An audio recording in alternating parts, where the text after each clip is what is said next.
اور اسے یہ اختیار دیا گیا کہ مقدسوں سے لڑے اور ان پر غالب آئے، اور اسے ہر قبیلہ اور امت اور اہل زبان اور قوم پر اختیار دیا گیا، اور زمین کے وہ سب رہنے والے جن کے نام اس کی برہ کی کتاب حیات میں لکھے نہیں گئے، جو بنائے عالم کے وقت سے ذبح ہوا، اس حیوان کی پرستش کریں گے۔ جس کے کان ہو وہ سنے، جس کو قید ہونے والی ہے وہ قید میں پڑے گا، اور جو کوئی تلوار سے قتل کرے گا وہ ضرور تلوار سے قتل کیا جائے گا۔ مقدسوں کے صبر اور ایمان کا یہی موقع ہے۔ کلام خدا میں مکاشفہ کی کتاب اس کے 13 باب میں یوں لکھا ہے، اور سمندر کی ریت پر جا کھڑا ہوا، اور میں نے ایک حیوان کو سمندر میں سے نکلتے ہوئے دیکھا۔ اس کے 10 سینگ اور 7 سر تھے، اور اس کے سینگوں پر 10 تاج، اور اس کے سروں پر کفر کے نام لکھے ہوئے تھے۔ اور جو حیوان میں نے دیکھا اس کی شکل تیندوے کی سی تھی، اور پاؤں ریچھ کے سے، اور منہ ببر کا سا، اور اس اژدہا نے اپنی قدرت اور اپنا تخت اور بڑا اختیار اسے دے دیا۔ اور میں نے اس کے سروں میں سے ایک پر گویا زخم کاری لگا ہوا دیکھا، مگر اس کا زخم کاری اچھا ہو گیا،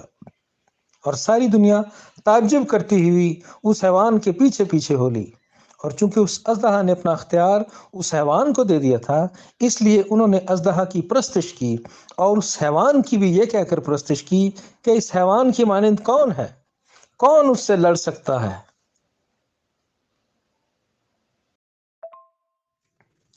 پھر میں نے ایک اور حیوان کو زمین میں سے نکلتے ہوئے دیکھا،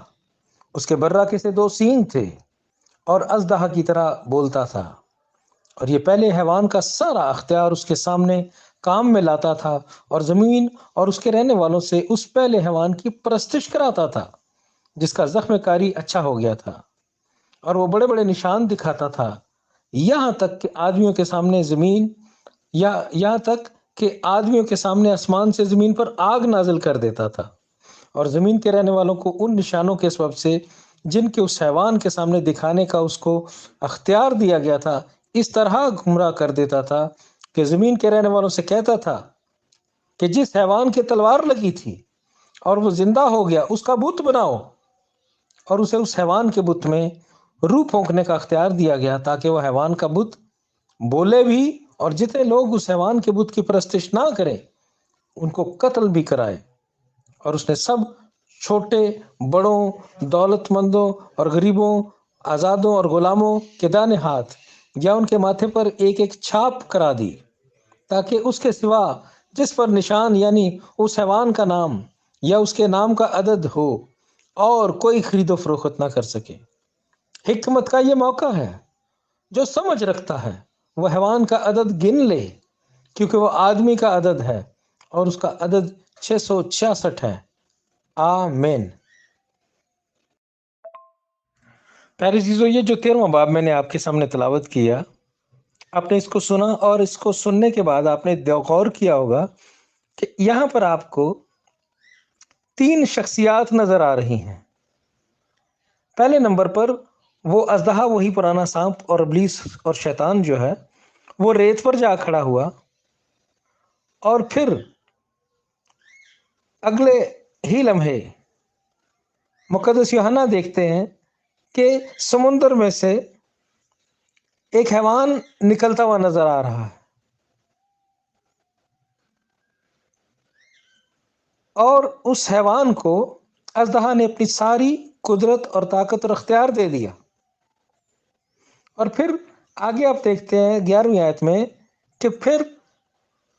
ایک دوسرا حیوان مقدس یوحنا نے دیکھا جو زمین میں سے نکل رہا ہے۔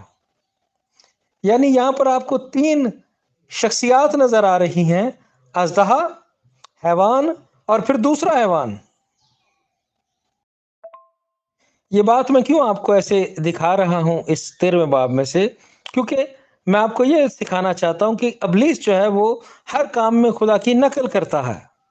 کیوں؟ کہ اس کے پاس خود عقل نہیں ہے، دانش نہیں ہے، وہ صرف خدا کی نقل کر سکتا ہے، خود سے کچھ نہیں کر سکتا۔ خدا کے سسٹم کو کاپی کرتا ہے، خدا کے نظام کو کاپی کرتا ہے۔ تو خدا قدوس نے اپنی ذات کو اس طرح سے متعارف کروایا باپ کی شکل میں، بیٹے کی شکل میں، روح القدس کی شکل میں، جس کو ہم پاک تثلیث کہتے ہیں، ہولی ٹرینٹی۔ تو یہاں پر خدا کی نقل کرتے ہوئے ابلیس بھی ناپاک تثلیث کی صورت میں نظر آتا ہے اخیر زمانہ میں، جب وہ خود اژدہا کی شکل میں ریت پر کھڑا ہے، سمندر کی ریت پر، اور پھر اسی سمندر کی ریت پر کھڑے کھڑے اسی سمندر میں سے وہ ایک حیوان کو نکالتا ہے۔ کسی کا اس نے چناؤ کیا ہے، جس کو چنا ہے اپنے چیلے کو، اس کو اپنا سارا اختیار دیتا ہے، اپنی ساری قدرت اور سارا اختیار دیتا ہے، اور پھر بعد میں جو حیوان زمین میں سے نکلتا ہے، تینوں مل کر اس مشن کو پورا کرتے جو در حقیقت اژدہا کا، ابلیس کا، شیطان کا مشن ہے۔ تو جیسے خدا باپ بیٹے روح القدس کی شکل میں کام کرتا ہے، اسی طرح یہ اژدہا اور سمندر کے اندر سے نکلنے والا حیوان اور زمین کے اندر سے نکلنے والا حیوان جو جھوٹا نبی ہوگا، اور اس پہلے حیوان کی مدد کے لیے اس کو سامنے لایا جائے گا، تینوں مل کر کام کریں گے، اور یہ ناپاک تثلیث ہوگی، کیونکہ ابلیس خدا کی کاپی کرتا ہے، خدا کی نقل کرتا ہے۔ اور ایک چیز اور ہمیں اسی باب میں نظر آتی ہے کہ جیسے خدا اپنے بندوں پر مہر کرتا ہے، روح القدس کے وسیلہ سے مہر کی ہے اس نے کلیسیا پر، اور پھر اس اخیر زمانہ میں ہم دیکھتے ہیں کہ قوم بنی اسرائیل کے 1,40,000 خاص لوگوں کو چنا گیا منادی کے لیے، خدا کا کام کرنے کے لیے، خدا کے مشن کو بڑی مصیبت کے اس دور میں پورا کرنے کے لیے خدا نے چنا، اور ان کے ماتھوں پر مہر کی گئی تھی۔ اسی طرح ابلیس بھی اس گروہ کو، اس جماعت کو جو اس کے پیچھے چل رہی ہے، جو اس کی پرستش کرنا چاہتی ہے، جو خدا کے مخالف بن گئے، خدا کی بجائے جنہوں نے ابلیس کا چناؤ کیا کہ وہ اس کے پیچھے چلیں گے، وہ ان کے ماتھوں اور ان کے ہاتھوں پر مہر کرتا ہوا دکھائی دیتا ہے، یعنی خدا کے سسٹم کی نقل کرتا ہے کہ جیسے خدا نے اپنے لوگوں کے ماتھوں پر مہر کی ہے برہ کے لہو سے، اسی طرح ابلیس بھی اپنے لوگوں کے ماتھوں اور ہاتھوں پر مہر لگاتا ہوا نظر آتا ہے اس اخیر زمانہ میں، کیوں کہ وہ ہر کام میں خدا کی نقل کرتا ہے۔ اب ہم دیکھتے ہیں کہ پہلی آیت یہ بتاتی کہ یہ جو اژدہا ہے سمندر کی ریت پر جا کھڑا ہوتا ہے، اور پھر سمندر میں سے ایک حیوان نکلتا ہے۔ پیارے عزیزو، خدا کے کلام کے بڑے بڑے سارے خادموں کا اسی بات پر اتفاق ہے کہ سمندر جو ہے وہ انسانوں کو ظاہر کرتا ہے، انسانوں کی ساری بھیڑ کو سمندر سے تشبیہ دی گئی ہے۔ تو اسی انسانوں کی بھیڑ میں سے ایک حیوان نکلتا ہوا جو نظر آ رہا ہے کہ یعنی اژدہا کسی کو چنے گا، اس نے انتخاب کیا ہوگا، کسی شخص کو اس نے مارک کیا ہوگا کہ اس کو میں اپنا چیلا بنا کر دنیا کے سامنے لاؤں گا، اور اس رویا میں جس شخص کو اس نے چننا ہے اس کو حیوان کی شکل میں بتایا جا رہا ہے کہ وہ سمندر میں سے نکلا ہے، یعنی آدمیوں کے، روئے زمین پر بسنے والے آدمیوں میں سے کسی ایک کو اس نے چنا ہے، اور جس کو چنا ہے اس کے 10 سینگ اور 7 سر نظر آتے ہیں رویا میں، اور سینگوں کے اوپر 10 تاج ہیں، اور اس کے سروں پر کفر کے نام لکھے ہوئے ہیں۔ اب یاد رکھیں کہ مکاشفہ کی کتاب کے 12ویں باب کا جب ہم نے مطالعہ کیا تھا تو وہاں پر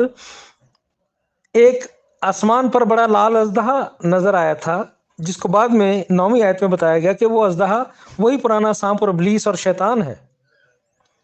اور اس اژدہا کے 7 سر اور 10 سینگ تھے، اور یہاں پر وہ حیوان جو اس اژدہا کا چیلا ہے، ابلیس کا جو چیلا ہے، جو اس کا منتخب شخص ہوگا، جس کو زمین کے لوگوں کے سامنے ایک خاص وقت پر لے کر آئے گا جب کلیسیا آسمان پر جا چکی ہوگی، تو اس حیوان کے سر پر بھی 10 سینگ ہیں، اور سینگوں کے اوپر تاج ہیں، اور 7 سر ہیں اس کے۔ اب یہ جو 10 سینگ بالکل اسی طرح جیسے حیوان کے اوپر نظر آتے ہیں، اسی طرح یہ حقیقت میں اس اژدہا کے 10 سینگ اور 7 سر تھے جو اس حیوان کے اوپر بھی دکھائے جا رہے ہیں اس رویا میں۔ کیوں دکھائے جا رہے ہیں؟ کیونکہ حیوان نے اس کو منتخب کیا ہے اور اس کو وہ اپنا سارا اختیار و ساری قدرت دینے والا ہے۔ اب یاد رکھیں کہ کلام خدا میں سینگ جو ہیں وہ سلطنتوں اور بادشاہیوں کو ظاہر کرتے ہیں۔ تو 10 سینگ جو ہیں وہ 10 سلطنتیں، 10 بادشاہ ہیں جو اس حیوان کے انڈر کام کریں گے، اس کا کہنا ماننے والے ہوں گے، اس کی مرضی کو پورا کرنے والے ہوں گے روئے زمین پر۔ یہ روئے زمین کے وہ 10 بڑی طاقتیں ہوں گی جو اس حیوان کے نیچے کام کریں گی اور روئے زمین پر اس کی مرضی کو پورا کرنے میں، اس کے ایجنڈے کو پوری دنیا میں پورا کرنے کے لیے اس کے مددگار ہوں گے۔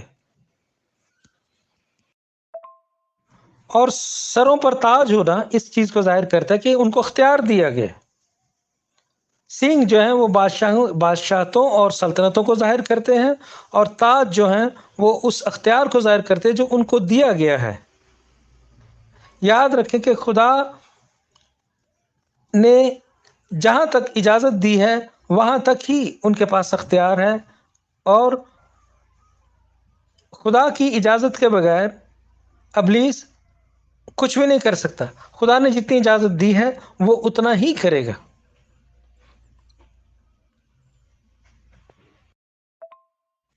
یاد رکھیں کہ مقدس ایوب کو جب آزمایا گیا تھا تو خدا نے ایک حد تک شیطان کو اجازت دی تھی ایوب اور اس کے خاندان کے خلاف استعمال ہونے کے لیے۔ اسی طرح اس اخیر زمانے میں جب خدا اپنے مخالف ابلیس کو مکمل طور پر زمین پر بادشاہی کو قائم کرنے کی اجازت دے گا تو اس میں بھی خدا کے ایک خاص رحم اور مرضی شامل ہے۔ کیوں کہ خدا اس بڑی مصیبت کے دور میں آخری دفعہ زمین پر لوگوں کو چھانے گا، ان کی آزمائش کرے گا، اور بہت سے لوگ خدا پر ایمان لائیں گے اس بڑی آزمائش کے دور میں۔ یاد رکھیں کہ ہم انسان جو ہیں ہم آسانی سے خدا کو قبول نہیں کرتے، ہمارا دھیان آسانی سے خدا کی طرف نہیں جاتا۔ جب تک کہ ہمیں ہلایا نہ جائے، جب تک کہ ہمیں مصیبتوں کا سامنا نہ کرنا پڑے، ہم خدا کی طرف دھیان نہیں دیتے۔ بہت کم گنے چنے لوگ انسانی تاریخ میں ایسے ہوں گے جنہوں نے عام حالات میں بھی خدا کو پہلا درجہ دیا ہوگا اور خدا کی طرف دھیان لگایا ہوگا۔ لیکن یہ مصیبتیں اور دکھ جو ہیں، پریشانیاں جو ہیں، وہ ہمیں خدا کے متعلق سوچنے پر مجبور کرتی ہیں۔ اس لیے کلیسیا کے آسمان پر جانے کے بعد جو تھوڑا سا وقت ہوگا بڑی مصیبت کا، اس کو بھی خدا استعمال کرے گا تاکہ لوگ کسی طرح سے خدا کے طرف دھیان لگائیں اور نجات پائیں اور ہمیشہ کی زندگی کو حاصل کر سکیں۔ اور اس کے سروں کے اوپر جو کفر کے نام لکھے ہوئے ہیں، اب کفر جو ہے وہ خدا کی خلاف ہر ایک بات کو جو خدا کے خلاف کہی جاتی ہے اس کو کفر کہا جاتا ہے۔ خدا کی ذات جو ہے اس میں رحم ہے، ترس ہے، پیار ہے، پاک ہے، وہ قادر مطلق ہے۔ اور جب کوئی روئے زمین پر ایسی شخصیت کھڑی ہو جائے جو خدا کے خلاف ہر ایک چیز کو جو خدا کی ذات کا حصہ نہیں ہے، وہ دنیا کے سامنے بولے اور کہے کہ یہ خدا یہ ہے، خدا وہ ہے، خدا بھلا نہیں ہے،